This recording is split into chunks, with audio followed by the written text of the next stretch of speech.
omplint estadis i a l'Aran amb companyies de dansa i això. Aleshores, però hi ha aquest contrapunt de que quan se sinceren en el mirall hi ha aquesta buidor, no? I una de les coses que em preguntava és, hi ha com, per tu aquesta necessitat de fama és la necessitat d'amor? No sé, em sorgia aquesta pregunta, no? A més necessitat de fama que té un personatge és la necessitat d'amor que està buscant, d'intimitat? Crec que és necessitat de mirada, i és la mateixa recerca del mirall. O sigui, davant del mirall no és que jo miro el reflex, és que el reflex m'està mirant. Llavors, el que per ells és important és la fantasia, la il·lusió de que el que hi ha dintre el mirall es mira. Llavors no estic sol, perquè tinc el mirall em mira. T'ho dic a tu mirall perquè no tinc ningú, perquè tu m'escoltes, perquè tu m'estàs mirant, perquè tu em veus, no? Per tant, és aquesta necessitat de mirada. Jo crec que l'art, moltes vegades, alguns anem per aquí. Alguns fem art per fer-nos veure, o en part ho fem per això. Llavors és com, em comunico i em faig. O sigui, per mi, per exemple, la importància d'escriure aquest llibre no és fer-lo i tota la catarsi que jo puc viure escrivint això, sinó que potser la gent està llegint i la gent m'està escoltant ara i estic dient la meva i tinc la mirada, no? I això en ells jo crec que hi és, aquesta necessitat també de ser mirats. Per què? Perquè els hi falta aquesta mirada primigènia, la que tenien i van perdre. Aquesta mirada de tan a prop de l'úter, enganxats a dintre l'úter i perdre i de cop i volta sortir al món i hòstia, aquí no està l'altre, no?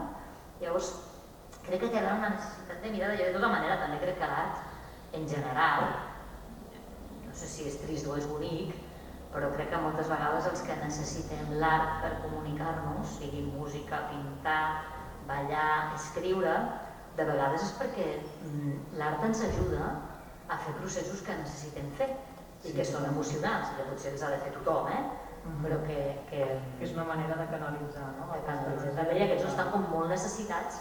L'Ali té una ràbia dintre que no se l'acaba i que podria dir-se, hòsties, o crema contenidors, i ha decidit rapejar i saltar com una boja a l'escenari fins que crema tota aquesta energia que té que no sap on ficar-la, no?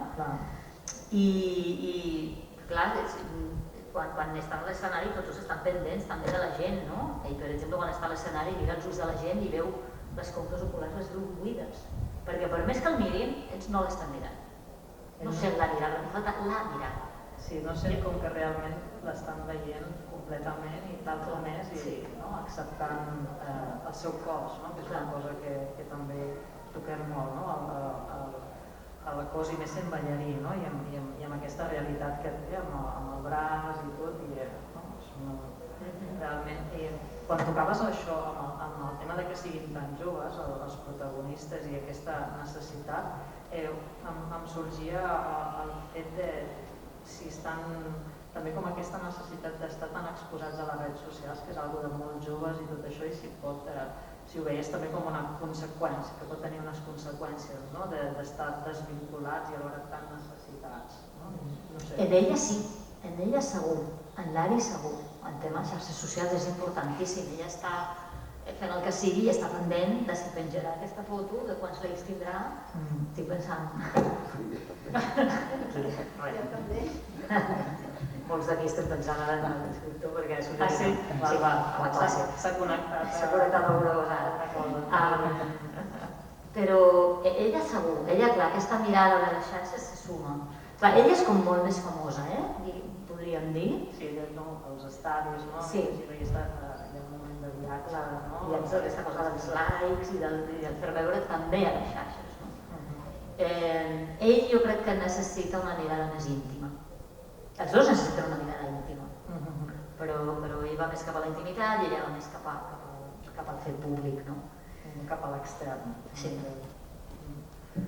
Seguirem indagant en els personatges, però també tenia una curiositat que l'hem pogut palpar quan llegien, que és que la decisió de que hi hagi una sèrie de personatges en valencià, que és una de les teves llengües maternes, té alguna relació amb la història, és a dir, amb el títol aquest semidèntic, català, el valencià, no sé, el fet de com incorpores una llengua diferent, que és una cosa que podem incorporar alguna paraula, que es veu alguna vegada el fet d'una paraula en anglès o així, però aquí tenim la mare, el fill en valencià. Com t'ho planteges i com prens les decisions? Aquí, parlant clar, i és una cosa que potser no és una resposta intel·ligent, però com que jo buscava en principi de diferenciar 6 veus, vaig pensar, només amb un tema dialectològic salvo ja una gran part que el lector digui, mira, aquests són els del valencià. Ja de seguida, no?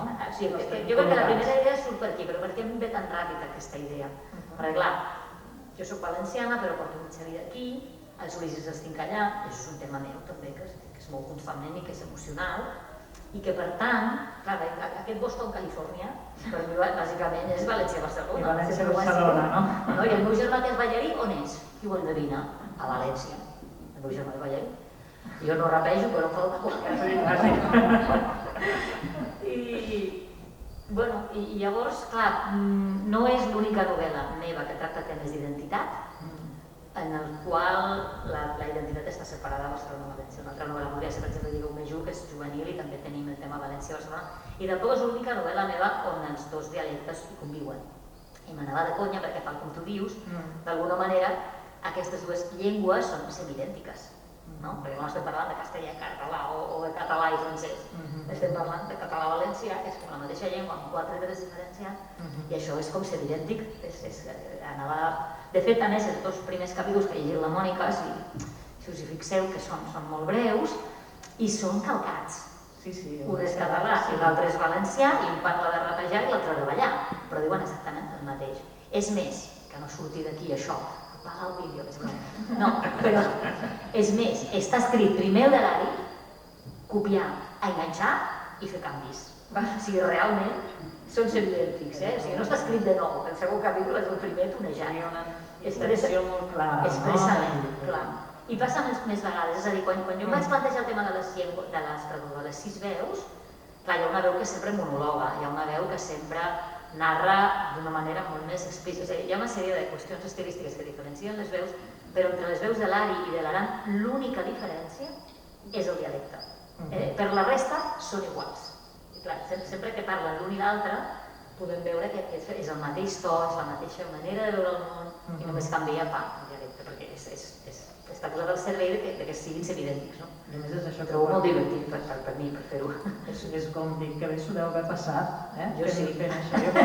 Sí, quan estava llegint deia, increïble, vull seguir llegint però aniria per veure què ha passat i després ho comentàvem, que són totalment semidèntics. Sí.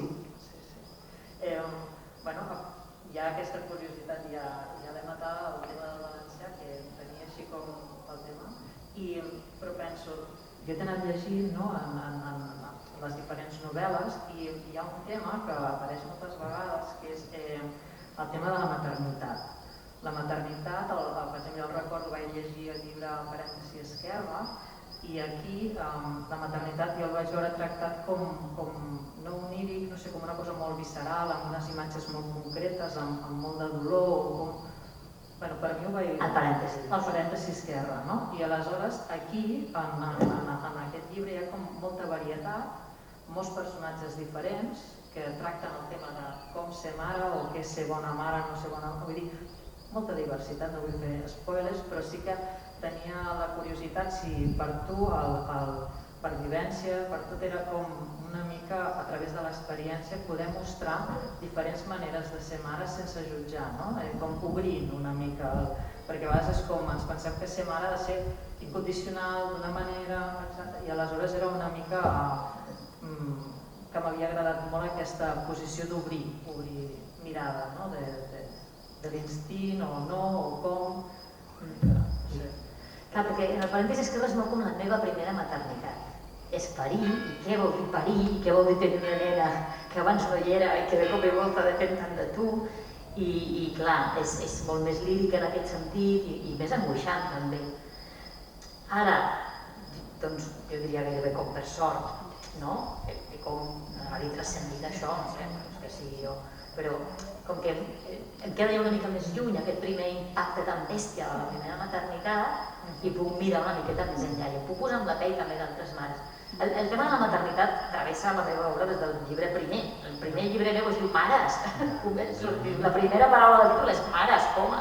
I si sortim de l'armari, o sigui, la maternitat està per tot arreu, però sí que és cert, l'altre dia parlàvem aquí de Montero 86, i per exemple Montero 86 és com l'últim llibre meu que parla de la maternitat des de la filla. I després començo a parlar de maternitat també des que ja he estat mare, i llavors canvio també la perspectiva. I jo crec que aquí s'amplia una mica perquè ja m'agafo una miqueta més de distància i començo a veure altres maternitats. Però clar, jo per exemple l'adopció l'he viscut, no? L'abandonament aquest tan heavy no, però per exemple aquí apareixen moltes coses relacionades amb la maternitat, des de la lactància fins a tenir pèrdues i córrer cap a urgències, moltes, la por que et surti un nen sense braç, per exemple, que no és el meu cas, que no m'ha passat això, no? Però com molts aspectes diferents. Sí, i plantejaments que ens hem de fer, no? Quan també sabem, com veurem en el tema de l'Aran, les preguntes i també com algú que pot trobar normal, que no pot trobar normal, que pot dir a mi m'és igual el tema del físic, en un fill o no, o si té alguna cosa o no, també com abordem la maternitat de diferents maneres i depenent del diferent moment vital en el que estem. I el no voler ser mare, per exemple, o el tenir por de ser pare, coses que apareixen aquí també, i el dret a no voler ser mare, per exemple. Que això no ens hagi de perseguir per sempre o el fet que ens jutgem molt en aquest aspecte. Jo el que he anat veient al llarg d'aquest llibre són com molt això, la potència dels personatges femenins, un món intergeneracional de diferents personatges dones, molt potents, fins i tot aleshores totes aquestes noies que veiem ara joves amb molt de caràcter, i bé, dins d'aquest món només hi ha un personatge que és el Miquel, que és el normatiu, i no sé, el pobre es queda com una mica aturat i reduït, una mica com que la dificultat de créixer, de que es va donant excuses constantment. No sé, volia preguntar-te, és una manera de dir als homes deixeu de ser protagonistes i llegiu i quan aprenguem ja podreu tornar a ser protagonistes d'una història, però ara enretireu-vos una mica o com... perquè sols una miqueta així malparat, no sé. Jo no sé si tinc tantes intencions, no ho sé. És el Miquel, no? Sí, però jo sempre veig el món com tot ple de continus i tots som humans i llavors, clar, un tio així per mi és un personatge més i està en crisi i té conflictes i fa el que pot, però és que elles no són millor que ell, em sembla, en aquesta novel·la, no? I també diria que no és l'únic model de masculinitat de la novel·la, que sí que és l'únic model de masculinitat normativa, efectivament, no? I a més fins i tot amb la roba i amb el tipus de feina que fa, o sigui, és com molt un home que entenem. I amb els pensaments, que se li van posant així entre parèntesis com pensa, quan veu una dona, tot una mica molt clar, no? Jo la meva aposta, quan creu aquests personatges tampoc és que jo intentés donar un ventall ni de caricatures, ni de diferents opcions. He creat els 6 personatges que jo necessitava per fer aquest argument. I en una altra novel·la veuràs altres homes, en una altra novel·la meva, no? I de fet, en aquesta mateixa novel·la jo diria que la masculinitat està en altres llocs. Clar, jo tinc molt de qüestionament, últimament, ja fa temps que tu també ho saps, però clar, quan parlem dels homes en masculí, les dones en femení, parlem de molts temes que tenen a veure amb el gènere, al final la pregunta és què és la masculinitat i què és la feminitat? Perquè d'alguna manera... I per exemple jo et diria, molta masculinitat en aquest llibre està amb l'Ari, perquè jo no crec que l'Ari sigui una tia absolutament femenina. Jo diria que l'Ari té mostres masculins. I la pregunta següent és, si és una noia i es considera noia i parla d'ella en femení, per què hi ha una part dels seus trets que dirien són masculins? Qui ho diu això? Qui diu que això sigui masculí? Si ho té ella que és dona. Llavors aquí se'm fa una mica un embolic al cap. Però el que sí que tinc clar és que el gènere l'hem de qüestionar. I és una de les coses que aquí faig, no? Per exemple, l'Aran és un personatge que és intersexual, que la mare adoptiva doncs pren algunes decisions respecte a això, i que ell també pren les seves decisions respecte a això. I és què en fem del gènere d'una persona intersexual? És un qüestionament, que ara no volem fer spoilers tampoc, però com a mínim el fet de tenir un personatge intersexual a la novel·la ens obliga a plantejar-nos què és això del gènere. Clar, i a part és el que et deia, que dins mostres en aquest personatge un tipus de masculinitat que alhora també seria molt femenina. Si comencéssim a no poder fer spoilers, no els podem fer, però com la seva manera de fer, la seva manera d'estar en el món... És ballarí. Tota la vida s'han dit que tots els ballarins. Clar, però a partir d'aquí... Són tots. Que no, però ser ballarí és molt femení, també representa. I de seguida ja t'encasellen en una cosa, en una altra, però no se sent així, però alhora passen moltes coses amb aquest personatge. Com, d'alguna manera, quan tu decideixes presentar algú com intersexual, com t'has pogut relacionar amb algú que hagi tingut aquesta vivència o com ho encares per crear aquest personatge i que realment tingui un pes com el que té, i a part que planteja com moltes decisions de què és ser dona, què és ser home. Els genitals són uns genitals que no els sabem catalogar, i a banda que la societat en la que estem, si un nadó o una criatura neix intersexual, de seguida els metges hi volen posar ordre cap a penis o cap a vagina o així. Aleshores, aquí prens una decisió molt valenta, molt oberta, aleshores era una mica com l'afrontes, el fet de poder sentir com sent una vivència intersex, si havies pogut parlar amb algú o com... Jo és un tema sobre el qual he llegit i no conec ningú, ni he entrevistat cap persona intersexual, ni he construït el personatge a partir del que jo empatitzant puc pensar que deu ser això. I també com que això és molt alliberador, també pensar que cada personatge és un món. És a dir, encara que jo conegués un intersexual, és igual, com que hi ha d'intersexuals, que deuen haver milions, i cadascú deu viure la vida a la seva milionèsima manera. És com qui diu, soc una dona i soc així, soc així. Per això, llavors jo he creat l'Aran,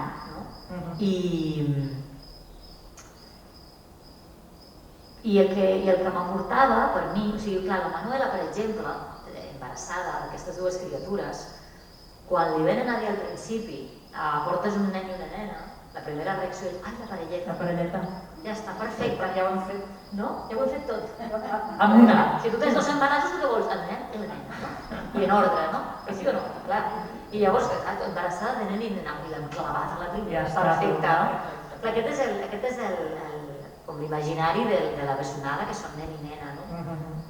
Em va superbé per carregar-me això, també. Perquè ni la nena és tan nena, ni el nen és tan nen, no? I la gràcia és com provar de trencar això. També com una mica de metàfora, perquè al cap i a la fi aquests dos semidèntics venen a ser dues meitats d'alguna cosa i per això es busquen com per complementar-se, tot i que això és una fal·làcia, han de tenir una identitat completa cadascun d'ells, i això ja ho he llegit el llibre. S'ha de llegir. Però en aquesta il·lusió de la completesa i de que junts fan un, d'alguna manera el fet de dir que siguin nen i nena o que siguin el que ells són, que jo crec que ni és tan nena ni és tan nen, fa que és com si entre els dos poguessin contenir tots els gèneres. Sí, és molt interessant. I és com, a mi m'agrada aquesta imatge com a símbol. A mesura que anava llegint, anava tenint aquesta sensació, que d'alguna manera s'havia trencat aquest binomi del que és home-dona i que d'una altra manera s'estava vivint el fet de que dues persones s'anaven a trobar, però s'anaven a trobar com a persones, no des de quin lloc, sinó amb les característiques concretes de cadascú, perquè realment què passa? Que ja no els mires des de la cultura que ens fa dir que és home, que és ser dona, sinó que el mires què m'explica, què em diu, què veig, no? I això m'agrada. És quina és la teva expressió de gènere, o sigui, com vols mostrar-te, no? I no parteixo des d'on et vull mirar-te jo i a partir et faig una mica de mal perquè segurament no m'agrada, no? Perquè no em queixarà d'alguna manera, no?